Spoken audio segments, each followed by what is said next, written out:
లేదంటే bullet train. So దీని వేగం వచ్చేసి 300 నుంచి 320 కిలోమీటర్లు. సో దీన్ని మన పక్క దేశమైనటువంటి జపాన్ ఆల్రెడీ ఈ అడ్వాన్స్డ్ బుల్లెట్ ట్రైన్ని ఉపయోగిస్తున్నారు.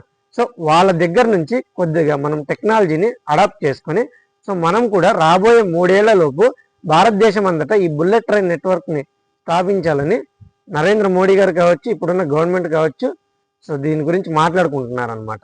సో దానికి సంబంధించి ఆల్రెడీ ఫస్ట్ టర్మ్ ప్రాజెక్ట్స్లో అహ్మదాబాద్ టు గుజరాత్ ప్రాజెక్ట్ కారిడార్ని మనకు ఆల్రెడీ డిజైన్ చేశారు. సో దీనికి సంబంధించి వర్క్స్ కూడా జరుగుతున్నాయి.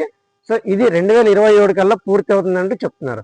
సో అలాగే సెకండ్ టర్మ్ ప్రాజెక్ట్స్లో ఈ చెన్నై హైదరాబాద్ కానివ్వండి, అలాగే హైదరాబాద్ బెంగళూరు కానివ్వండి, సో 2 అలైన్మెంట్స్ అయితే సిద్ధం చేస్తున్నారు అనమాట.